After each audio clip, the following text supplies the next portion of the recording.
Loué et remercié soit le Seigneur. Je crois qu'à nous tous, les heures de hier soir et celles de ce matin nous ont fait du bien.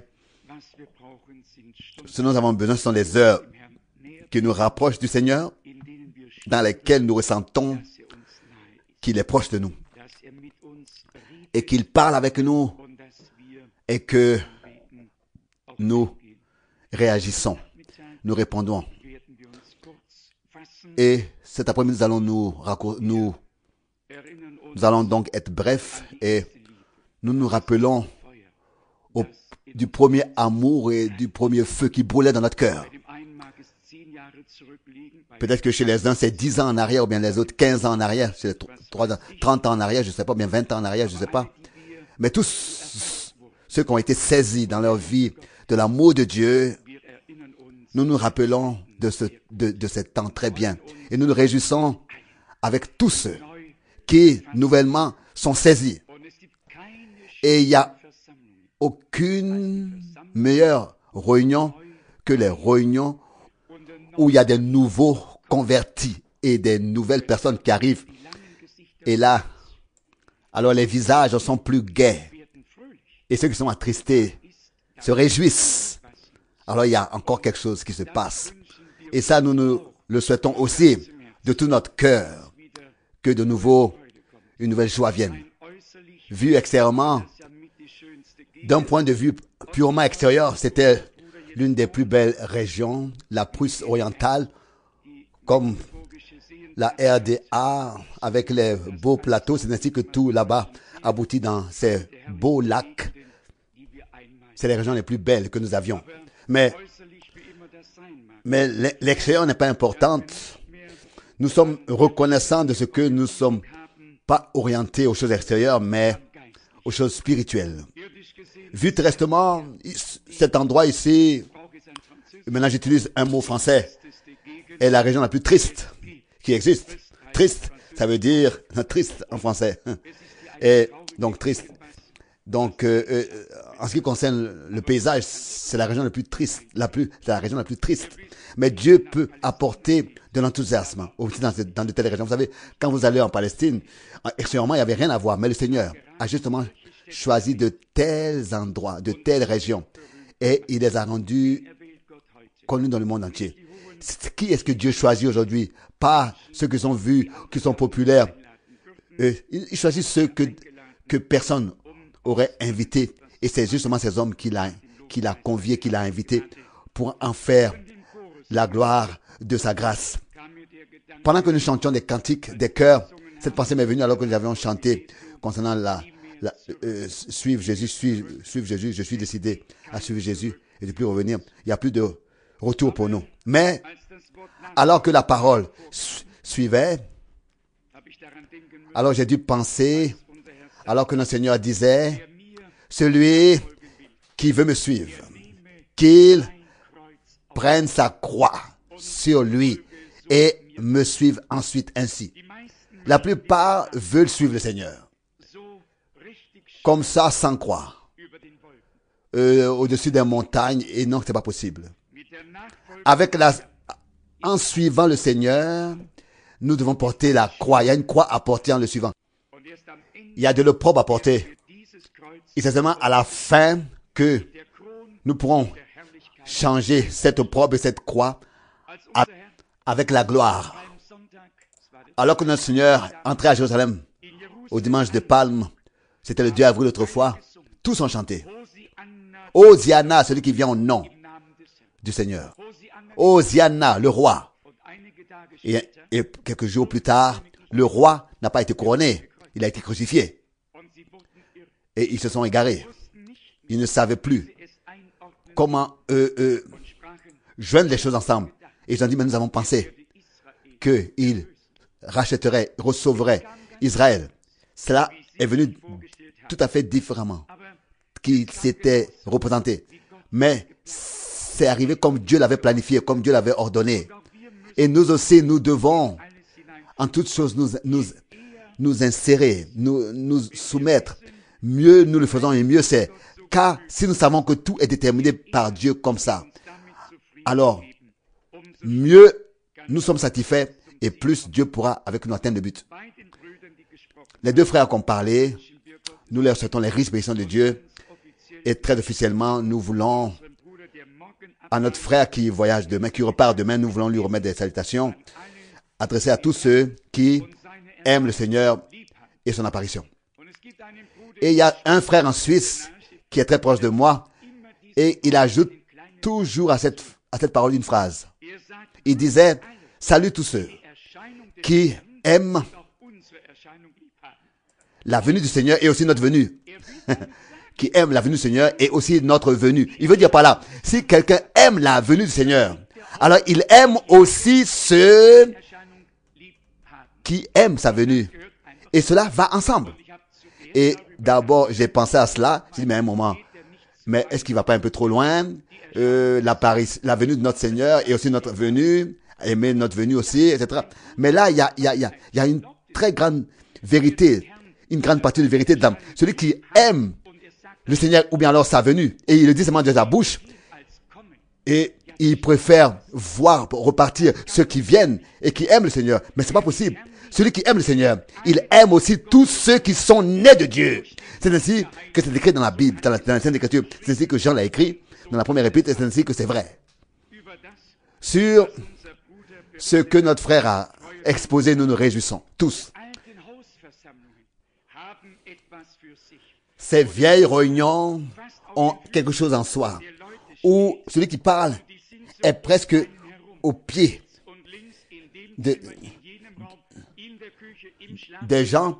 Ils sont autour de lui, ils sont à ses pieds, et les autres sont dans la cuisine, dans le salon, dans le couloir, dans les chambres.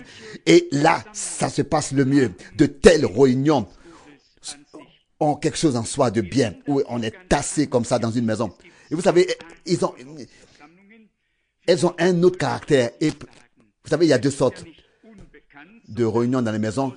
Et je vais vous le dire, mais dans les Actes des Apôtres, il nous est dit que les croyants, ceux qui avaient cru, avaient des réunions, il y avait des réunions, ils venaient se rassembler dans les maisons. Ils brisaient le pain, ils rompaient le pain, ils priaient, ils avaient communion les uns avec les autres. Ça, c'était une réunion biblique. Et ensuite, il y a une façon de se réunir dont Paul parle, qu'il y a certaines personnes qui vont de maison dans les maisons pour là-bas rendre prisonniers les personnes et les influencer. Donc, vous savez, de toutes choses, il y a toujours deux choses. Donc, une est juste et sert à la bénédiction, et l'autre est pas correcte et ne sert pas à la bénédiction. Que Dieu accorde sa grâce. Il y a toujours. Donc, que Dieu nous fasse grâce. Que nous n'ayons pas toujours deux choses dans une chose. Mais que nous ayons toujours une seule chose. Que ce soit la chose divine. Pas une direction, mais la direction divine. Pas une parole, mais la parole de Dieu. Il faut toujours que les choses soient vraies. Et elles peuvent que être vraies si elles sont en accord avec Dieu et la parole de Dieu. J'ai dû penser à Abraham et je suis allé les chapitres comme ça, à partir du chapitre 12, comme ça j'ai survolé rapidement les chapitres et on voit là-bas l'appel d'Abraham, l'élection, le choix, l'ordre d'abandonner tout, de quitter tout et d'aller dans un pays que Dieu avait promis. Et ensuite il est dit dans Genèse 12, au verset 3, Genèse 12, verset 3. Je bénirai ceux qui te béniront et je maudirai ceux qui te maudiront. Et en toi seront bénies toutes les descendances de la terre. Dieu a fait des choix et nous ne pouvons pas demander pourquoi est-ce qu'il a pris celui-là et l'autre pas. Nous pouvons nous réjouir avec ceux qui ont écouté sa voix, qui ont accepté son offre de grâce, qui ont prêté l'oreille à ce qu'il disait et qui de tout leur cœur l'ont cru et qui dans l'obéissance ont fait ce que Dieu leur a dit. Ensuite, au chapitre 13, nous voyons la séparation entre Abraham et Lot. Là, il y a eu aussi, et ça c'est le chemin d'un croyant, il y a des désignations, des choses qui sont passées que nous ne pouvons pas laisser de côté. Abraham a été choisi par Dieu, élu par Dieu. Mais Lot a suivi Abraham, est sorti avec lui. Et cette suite de suivre a apporté des difficultés. Sans avoir été appelé, mais suivre celui qui a été appelé. Et ensuite, le jour 20, où il y a eu une séparation. Et dans le chapitre 13, verset 14, il est écrit: L'Éternel dit à Abraham après que Lot se fut séparé de lui: Lève les yeux et regarde du lieu où tu te tiens, vers le nord, vers le sud, vers l'est et vers l'ouest. Car tout le pays que tu vois, je te le donnerai à toi et à ta postérité pour des temps éternels. Et ça continue encore. Nous venons maintenant au chapitre 14. Et qu'est-ce que je dois vous dire?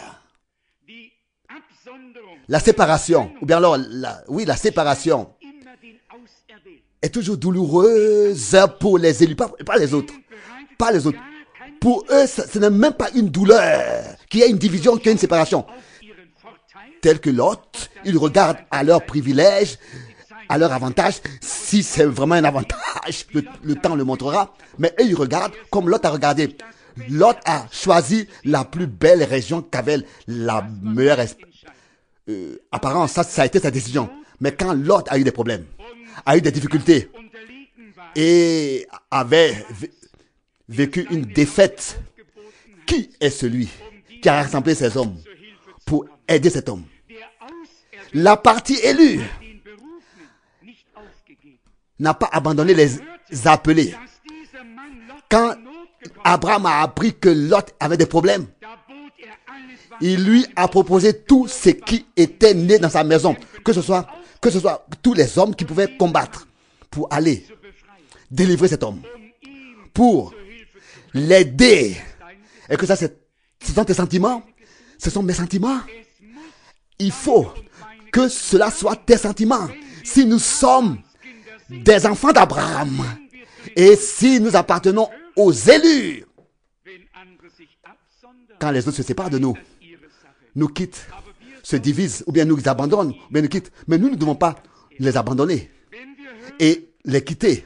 Je vais vous dire, si vous entendez que quelqu'un a des problèmes, même de ceux qui ne sont pas ici aujourd'hui parmi nous, quelle douleur vous ressentez dans votre cœur, sincèrement? Posez-vous la question. Est-ce que nous n'allons pas dans la prière? Est-ce que nous ne crions pas au Seigneur et disons: Seigneur, fais grâce, interviens et aide? Mais qu'est-ce que c'est quand c'est le contraire? Qu'est-ce que c'est quand c'est le contraire? Et là, on ne peut pas se tromper soi-même. Les mesures divines dans la Bible restent valables tant que le temps existe. Et chacun a en chaque temps la possibilité de s'examiner soi-même. De quel côté il est, élu ou bien appelé seulement. Et vous regardez, qu'est-ce qui s'est passé quand Abraham est revenu de la victoire sur les rois qu'avait captivé Lot. Là, Melchisédek l'a rencontré avec du vin et du pain. En regard au souper, il avait vaincu les rois. Et là, le roi des rois vint. Nous savons qui est-ce que c'était. C'était le Seigneur lui-même, l'Éternel. Et la plupart, aujourd'hui encore, c'est pour eux une énigme. Le plus grand traducteur de la Bible, Scofield, dans la langue anglaise, qui a donné tant de remarques, qui a même mentionné Frère Branham et tout ça. Il écrit dans ses notes, il dit: un sacrificateur, un roi inconnu, un sacrificateur. Imaginez-vous. Et moi et toi, nous lisons en tant qu'hommes simples, nous lisons Hébreux 7. Il n'avait aucun commencement de jour et aucune fin, ni père et ni mère. Roi de paix, roi de justice. Et quelle lumière ici nous est accordée, quelle lumière nous est accordée là, quelle clarté, au plus simple parmi les plus simples. J'ai regardé dans un livre que le frère Kupfer m'avait apporté en français, alors que Billy Graham, il n'y a pas longtemps, était en France. Il a béni tous, n'est-ce pas? Et comme ça devrait être la première, parce que j'ai ouvert, là je lis le Dieu en trois était déjà dès le commencement. Existait déjà dès le commencement. Mes yeux sont tombés dessus. Le frère Kupfer me demandait si c'était vraiment écrit dans cette Bible. Oui, il avait lui-même l'a constaté. Qui est le Dieu en trois? Qui devrait être le Dieu en trois? Il n'y a pas de Dieu en trois, pas en deux. Il n'y a qu'un seul Dieu et unique, constitué d'une seule personne, le Dieu d'Abraham, d'Isaac et de Jacob. Mais nous vivons dans un temps où tous, jusqu'au dernier évangéliste, parlent le langage de Rome. Et là, nous devons faire attention et nous devons apparaître. Parce que nous parlons la langue de Dieu, le langage de Dieu. Et nous le faisons jusqu'à la fin. Nous le ferons jusqu'à la fin. Il y a quelqu'un qui avait peur que Frère Pang soit sur le chemin qui retourne à Rome. C'est ce que j'ai entendu. Il y a une chose que je veux vous dire. Si Dieu me fait grâce, alors je voudrais mettre une bombe atomique spirituelle sur le Vatican. Pas par méchanceté, mais pour que les hommes se réveillent et reconnaissent la porte de l'enfer. Vous n'avez pas besoin de vous inquiéter pour moi, mais d'avoir peur. Je sais exactement ce que je fais. Je sais très bien ce que je fais. Je n'ai pas besoin de vous dire tout. Il y en a qui pensent que je devrais ici de devant, ou bien je devrais ici de devant rendre compte de tout ce que je fais. Non, les temps sont tous passés. Je sais une chose, que Dieu nous a donné un grand message, et c'est-à-dire le dernier message. Il nous l'a confié. Et le frère Rousse, ce matin, a donné un exposé. C'est terrifiant. Toute l'alliance, toute l'association et tout ce qui était baptiste et tout ce qui a été réveil dans les âges passés, tous retournent dans une seule direction, à Rome. Mais il y a des enfants de Dieu qui marchent dans la direction contraire. C'est dans la nature de la chose même. Comme le frère Balaam l'a relevé. Celui qui n'écoute pas ce que Christ le Seigneur dit, il va devoir écouter ce que dit celui qui vient en son propre nom. Et nous voyons comment est-ce que les rôles sont échangés. Subitement, Marie devrait être toute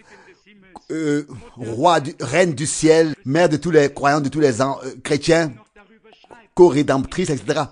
Nous allons encore écrire qui elle est et ce qu'elle est. Nous allons devoir aussi écrire qui est celui qui se fait de devenir tout et être tout. Nous savons, ne vous inquiétez pas. Pourquoi est-ce que Dieu nous a déterminés? Si nous, à qui la vérité nous a été confiée, nous ne la révélons pas, qui devrait alors la révéler? Et qui devrait alors l'écouter? Non, que cela soit loin. Nous sommes nés de nouveau pour, justement, ils avons été placés dans ce monde pour rendre témoignage pour la vérité. Et les choses restent ainsi, jusqu'à le dernier jour de ma vie. Ici, dans Genèse, chapitre 15, le Seigneur donne des promesses. Il parle avec Abraham et dit, au verset 1, « Je suis ton bouclier et ta récompense sera très grande. » Il lui disait auparavant, ne crains pas. Ne crains point. Ça, c'est ce que le Seigneur a toujours utilisé comme phrase dans l'Ancien et le Nouveau Testament. Ne crains point. Ne crains point, Abraham. Je suis ton bouclier et ta récompense sera très grande. Pourquoi est-ce que sa récompense sera très grande? Parce qu'il a prêté l'oreille. Il a écouté à ce que le Seigneur lui disait. Il a écouté. Il lui a obéi. Il a fait ce que le Seigneur lui a dit. Il est devenu un étranger ici sur cette terre. Parce qu'il a fait ce que Dieu lui a ordonné de faire. Vous pouvez lire tout cela. Comment ensuite il lui donne les promesses que sa postérité sera affligés, chapitre 15, verset 13, pendant 40 ans, et que le Seigneur les appellera à sortir, les sortira à bras étendus, puissants. Et Dieu l'a fait. Tout ce qu'il a promis, il a fait. Au chapitre 16, nous voyons ensuite ce qui s'est passé avec Ismaël. Et si nous allons dans le Nouveau Testament, et si nous prenons cette histoire dans le Nouveau Testament, ce n'était pas un grand accident. Paul écrit dans Galates 4, versets 28 et 29, « Vous, bien-aimés frères, vous êtes selon Isaac, enfant de la promesse, et tel que celui qui était né selon la chair persécutait celui qui était né selon l'esprit. C'est ainsi que c'est le cas maintenant, et cela reste ainsi jusqu'à la fin. » Et là, nous sommes déjà de nouveau au même point. Les uns haïssent et les autres sont haïs. Les deux avaient le même père. Un avait la promesse, l'un avait les promesses, et avec les promesses, l'héritage, et avec l'héritage, la bénédiction, et l'autre n'avait rien reçu. L'un était charnel, l'autre était spirituel. Et celui qui était né charnellement a haï celui qui était né spirituellement, qui était spirituel. Qui peut changer les choses? Cela reste ainsi jusqu'à la fin. Et c'est peut-être raison. Je le dis encore pour me répéter. Nous avons la possibilité de nous examiner nous-mêmes pour voir s'il y a de la haine en nous. Si nous pouvons haïr ou bien si nous sommes plutôt haïs. Est-ce que vous comprenez cela? Chacun a la possibilité d'examiner sa vie, ce qui se passe en lui, ses réactions. Et ça, nous devons le faire. Dans le chapitre 16, ici, nous avons déjà vu. Donc, il y a la petite histoire. Et puis ensuite, au chapitre 17, où Abraham fait l'alliance avec où Dieu fait l'alliance avec Abraham et dit ici au chapitre 2, au verset 2, pardon. Genèse 17, verset 2. Dieu fait l'alliance avec Abraham. J'établirai une alliance entre moi et toi et je te rendrai extrêmement nombreux. Oh, quelle promesse. Toujours de nouveau, une nouvelle révélation, une nouvelle instruction, une nouvelle promesse, des nouvelles promesses, révélations et instructions. Pourquoi? C'était un élu avec qui Dieu avait des intentions. Si nous appartenons aux élus, alors des promesses et des promesses suivent qui nous sont adressées personnellement jusqu'à que tout le plan de Dieu au peuple de Dieu soit révélé et fait connaître et pour finir soit réalisé et s'accomplisse. Nous ne nous étonnons pas que Dieu tout de nouveau parlait avec Abraham. C'était pas un hasard. Si moi maintenant je vous dis aussi avec nous, le Seigneur a toujours de nouveau parlé. Pas seulement une seule fois. Quand parfois nous pensions que maintenant il n'y a plus rien qui arrive. Subitement, il y avait de nouveau une révélation de la parole. Subitement, une lumière brillait pour nous dans la parole et le Seigneur a parlé avec nous. Et ça continuait avec son secours, comme c'était avec Abraham, de station en station, d'une fois à une autre, toujours de nouveau, le Seigneur a parlé avec lui. Et nous voyons ici que cette alliance qui a été faite a apporté quelque chose avec elle. Et pour la première fois, il y a quelque chose que je remarque ici. Vous pouvez en fait aller au verset 10 jusqu'au verset 14 et lire. Là, Dieu a introduit le sceau de la circoncision comme signe de l'alliance avec Abraham. Il a introduit cela avec Abraham et aussi ainsi avec toute la semence d'Abraham. Ici, il est dit, à la dernière partie du verset 13, « Cette circoncision sera le signe de mon alliance sur votre chair, un signe d'alliance éternelle. » Mais maintenant arrive. Dieu avait donné cet ordre. Que ce ne soit pas seulement Abraham, mais tous ceux qui appartiennent à sa maison. Ça n'avait pas d'importance d'où ils viennent et qui est-ce qu'ils sont. Ils devaient être circoncis tous. Et nous pouvons le lire au chapitre 17, au verset 25. Et son fils Ismaël avait 13 ans lorsqu'ils le circoncirent selon la loi. En un seul et même jour, Abraham et son fils Ismaël furent circoncis. Mais maintenant, vous pourriez me demander, mais un moment, frère Franck. Là, Dieu parle à Abraham. Je fais une alliance avec toi. Et le signe extérieur en toi que tu porteras avec toi, le signe extérieur de cette alliance est la circoncision. Une alliance entre toi et moi. Et qui a été circoncis tous, même Ismaël. Mais où reste la promesse? Où reste la bénédiction? Où reste l'élection? Est-ce que vous remarquez à quoi est-ce que je veux venir maintenant? Extérieurement circoncis. Mais pas de participation à la promesse de Dieu. Il peut y avoir des croyants, des gens qui croient et même qui ont expérimenté dans leur cœur la circoncision. Et malgré tout, ils ne croient pas les promesses de Dieu. Et nous nous étonnons qu'ils soient circoncis même dans leur cœur. Et on se demandait, mais comment ça peut être possible? Même les serviteurs, tous les esclaves serviteurs de la maison d'Abraham, tous ont été circoncis. Un signe, un sceau pour Abraham. Mais qu'est-ce que c'était la circoncision pour tous les autres? Pour Abraham, c'était un signe de l'alliance, mais pour les autres, c'était quoi? Pour celui qui était élu de Dieu, vous pouvez le lire. Pour celui qui était élu, ça devait être entre toi et moi le signe de l'alliance, entre moi et vous. Un signe de l'alliance. Mais avec qui est-ce que Dieu a fait cette alliance? Avec tous les étrangers dans la maison d'Abraham? Avec Ismaël? Avec qui? Ou bien avec les Israélites? Mais sûrement pas. Avec qui est-ce que Dieu a fait l'alliance? Avec Abraham. Avec les élus. Mais beaucoup étaient là, autour de lui, qui ont été circoncis. Mais ils n'avaient pas part aux promesses, pas part à ce que Dieu avait comme intention avec Abraham et sa descendance. Et vous verrez plus tard, de nouveau, dans le Nouveau Testament, quand Paul expose ces choses, ce n'est pas celui-là qui est un juif, qui l'est extérieurement dans la chair circoncis, mais celui qui a expérimenté la circoncision de Christ dans son cœur. La circoncision de l'esprit. Nous allons arriver à ce point où la circoncision doit avoir lieu, c'est-à-dire dans l'âme, dans le cœur. C'est là qu'elle doit avoir lieu. Nous voyons de l'Ancien Testament que beaucoup ont été pris dans une chose extérieurement, mais eux-mêmes, ils n'étaient pas une partie intégrante originelle de cette chose divine.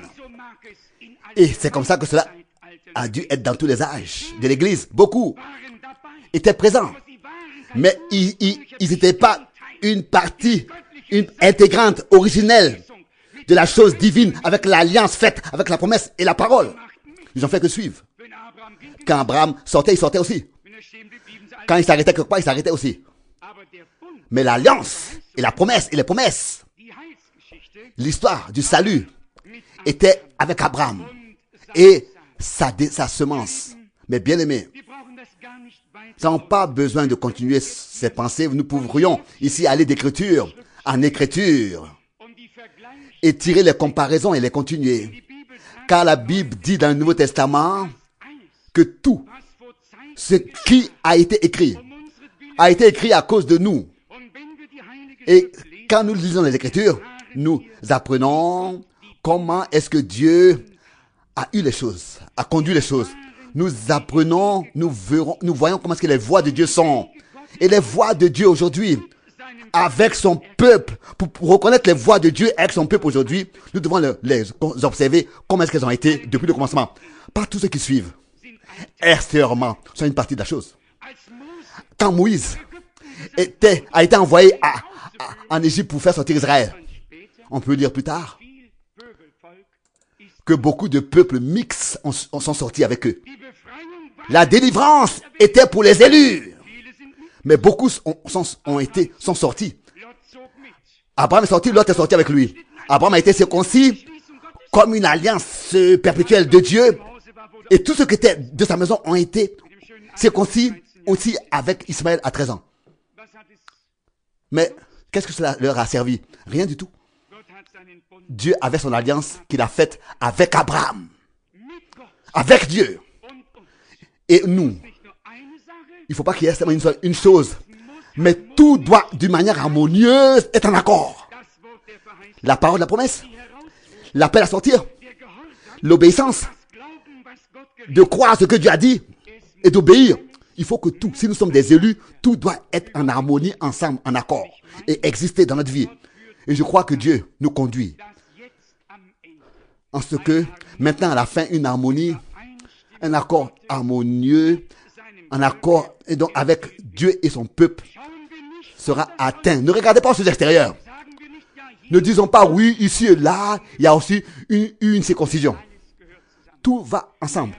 L'appel à sortir. D'abandonner tout. De se mettre à part. De se séparer. D'être obéissant. D'avoir les promesses. L'alliance faite doit être avec l'alliance faite. Tout. Et ensuite, la circoncision est un signe alors de l'alliance. Mais si Dieu, même si Dieu n'a pas fait d'alliance avec Ismaël, et qu'il fait que être circoncis, alors il repart vite avec sa circoncision. Pourtant c'est la même. Alors qu'est-ce que Dieu veut? Dieu veut avoir des semences d'Abraham, des semences de croyants, de la semence de Dieu, des gens qui croient Dieu, qui écoutent sa parole, pas des interprétations de sa parole, qui croient sa parole, qui expérimentent la circoncision de leur cœur et qui suivent Dieu avec tout ce qu'il a promis.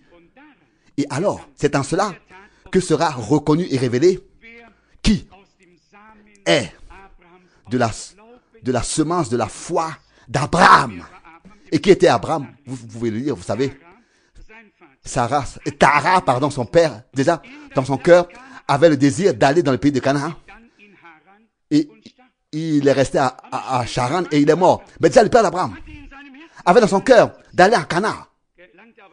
Mais il n'a pas abouti là-bas, il n'est pas arrivé là-bas, mais il mourut à Charan, en chemin. Mais quand le temps est arrivé, Dieu a parlé à Abraham. Il l'a élu et lui a dit où est-ce qu'il doit aller. Il y a une chose que nous voulons dire, et ça maintenant pour finir. Si Dieu, toi et moi, vraiment, par sa parole, nous a appelés, alors tu sais où tu vas et où est ta place et à où est-ce que tu appartiens et où est-ce que tu dois aller. Alors tu connais le but. Tu t'arrêtes pas en chemin. Si tu ne connais pas le chemin, le but, si tu ne sais pas où Dieu veut que tu ailles, si tu dois encore te poser la question, alors laisse-moi te dire. Alors ça veut dire que Dieu n'a pas encore parlé avec toi. Car il a dit exactement à Abraham où est-ce qu'il doit aller et où est-ce qu'il a à aller. Il lui a montré le but. Il lui a montré le but. Abraham n'est pas sorti sans but. Abraham savait, il avait un but. Il savait où il devait aller. Nous aussi, nous avons un but sous nos yeux. Parce que Dieu, par sa parole, a parlé avec nous. C'est pas une chose comme ça dans l'air. Ce n'est pas seulement une circoncision extérieure ou bien à l'intérieur. C'est aussi les promesses. C'est la foi. C'est l'obéissance. C'est la réception de ce que Dieu maintenant a comme intention avec son Église. C'est de tout notre cœur suivre, dire oui à Dieu. Pas seulement un bout du chemin, mais jusqu'à que nous atteignions le pays de la promesse. Que Dieu, le Seigneur, puisse nous bénir tous et être avec nous. Qu'il puisse continuer à parler avec nous par son esprit et par sa parole et attendrir nos cœurs. Et faire quelque chose de tout nouveau en nous. Créer quelque chose de tout nouveau en nous. Pour nous donner un cœur de chair qui ressent profondément. Comme Abraham, nous l'avons lu. Abraham aurait pu se moquer de Lot. Quand il a entendu, oh maintenant on a emporté Lot et il est rendu captif. Il aurait pu dire, oh ça c'est bien pour lui. Ça lui apprendra. Ça lui apprendra. Non, pas avec Abraham. Quand Abraham a appris ce qui s'est passé à Lot, Abraham est un élu de Dieu. Quoique Lot n'était pas élu. Nous avons aussi la même chose, vu ce matin avec David et Saül. Nous l'avons vu. Est-ce que vous remarquez? Les mêmes sentiments de Jésus-Christ, les mêmes pensées, la même nature, le même esprit, la même nature de Dieu est en ceux qui ont été élus par Dieu, a été manifesté dans leur vie. Manifesté. Le même Abraham, qui, n'est-ce pas, pouvait vaincre les rois. Il a délivré son prochain. Il savait exactement où il doit tuer et qui a à être gardé en vie. Il avait le discernement. Il savait à qui il pouvait faire ça et à qui il n'avait pas le droit de faire ça. Mais bien frères, ça je vais vous dire. Si nous sommes des élus, alors nous allons pouvoir distinguer de quoi il s'agit. Alors nous n'allons pas comme ça détruire, partir. Non. Nous réjouir qu'il y a une destruction. Non. Alors nous allons seulement détruire les ennemis, les adversaires, mais pas nos frères et nos sœurs. Ça n'a pas d'importance, même si ils sont pas des élus, c'est Dieu qui juge, c'est pas nous. Qui sommes-nous pour juger les autres, pour dire qu'ils sont pas élus? Oh, je me sens bien dans cette parole, si reconnaissant dans mon cœur de ce que Dieu, dans sa parole, a laissé cette trace. Nous pouvons maintenant le lire et nous examiner pour savoir si nous sommes élus, et pour savoir de quel côté nous sommes. Par notre conduite, nous pouvons examiner notre conduite. Comme Paul pouvait dire, nous savons que vous savez que vous êtes élus. Que cela soit le cas pour nous tous.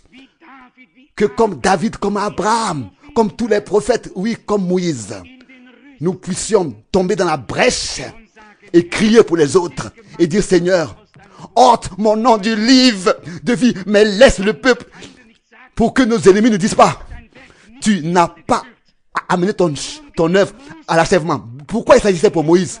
Il s'agit de l'honneur de Dieu. De quoi il s'agit pour toi? Il s'agit de moi. Il s'agit de l'honneur de Dieu. Et que nous soyons prêts à même dire, ôte mon nom du livre. Mais que les autres puissent entrer. Que Dieu puisse achever son œuvre. Et dans la foi, nous allons de l'avant avec le Sauveur. Amen. Levons-nous pour la prière. Revenons devant pour louer ensemble le Seigneur. Père Céleste, nous te remercions de la profondeur de notre cœur pour cette heure de grâce, pour ce moment que nous pouvons encore vivre. Nous ne savons pas quand est-ce que tu reviendras nous prendre, mais tu prépareras ton peuple, tu le prendras auprès de toi. Tu le prépareras. Et c'est le temps de préparation, Seigneur. Nous sommes heureux et reconnaissants de ce que nous pouvons être en toi, dans ton école et apprendre de toi, apprendre ce que tu as à nous dire. Nous sommes comme ces brebis, comme nous l'avons entendu ce matin. Nous avons besoin de quelqu'un qui nous conduit. Nous avons besoin d'un berger. Nous avons besoin, et tu es le bon berger, et que ton bon Saint-Esprit puisse nous conduire, nous diriger. Nous conduire, c'est notre prière. Conduis-nous pendant que nous tenons ici. Accorde ta grâce pour adorer. Accorde ta grâce pour louer. Pour que nous puissions élever ton Saint-Nom. Louer ton Saint-Nom et qu'ensemble nous puissions te louer et t'exalter. Car tu es digne que nous puissions te louer et t'exalter. Alléluia. À ton merveilleux nom de Jésus. Amen. Glorieux nom. Mais bien aimés, qu'aujourd'hui, vraiment, personne quitte ce lieu sans repartir avec ça pour toujours dans son cœur. Que le Seigneur, toi aussi, t'a racheté. Nous pouvons écouter pendant 1000 ans la parole de Dieu. Mais seulement dans le jour et dans l'heure où la parole de Dieu devient pour nous, par le Saint-Esprit, une révélation vivante. Que cela est déjà accompli. Alors ça veut dire que cela est avec nous et pour nous vraiment accompli.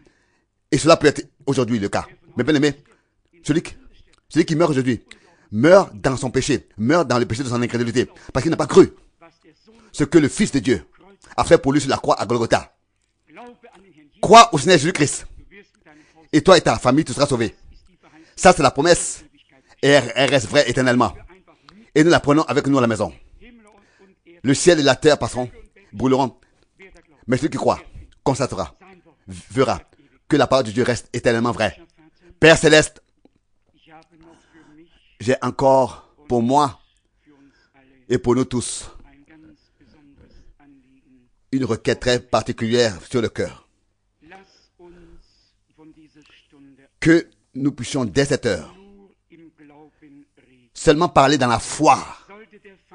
Si l'ennemi vient nous attaquer avec des pensées, que nous ne puissions pas les prononcer. S'il nous donne des pensées, tout ce qui n'est pas témoigné par ta parole vient de l'ennemi et nous ne devons pas les prononcer. Ne pas les croire dans notre cœur et les prononcer de notre bouche. Que nous puissions apprendre ça. Dès aujourd'hui, comme le frère Branham l'a prêché dans la prédication, la plus grande bataille jamais livrée. Seigneur, Dieu, la bataille est dans notre tête, dans nos pensées. Elle commence là, dans notre tête. Pour que l'intérieur soit emporté. Bien-aimé Seigneur, que nous puissions dès aujourd'hui laisser les pensées dans les pensées et ne pas les prononcer de notre bouche et les recevoir dans notre cœur. Que cela puisse accomplir dans notre cœur ce que Paul a écrit. Je crois. C'est peut-être la raison que je parle. Seigneur, que nous puissions seulement parler dans la foi et jamais dans le doute et dans l'incrédulité. Celui qui parle dans l'incrédulité, qui puisse fermer la bouche. Seigneur, ne le permets pas que nous puissions comme ça ne pas t'apporter l'honneur. Accorde ta grâce que nous puissions croire et dans la foi parler. Et pour aussi édifier l'autre et être une bénédiction pour les autres. Bien-aimé Seigneur, ensemble, nous aspirons à ce que tu puisses, encore dans le monde entier, faire propager ta parole puissante et créatrice. Nous voyons tout ce qui se passe parmi nous et devant nous. Oh Seigneur, fais grâce, fais-nous miséricorde. Et avec nous, fais miséricorde à tout ton peuple. Et si tu veux nous utiliser pour délivrer ceux qui ont été emportés, nous sommes à ta disposition, comme Abraham pour Lot. Bénis-nous et utilise-nous. Je te remercie pour ce week-end. Je te remercie pour les prédications que nous avons entendues, pour la parole que nous avons considérée. Je te remercie pour tout. Je te remercie. Je te remercie. Dans le saint nom, précieux nom de Jésus. Alléluia. Amen.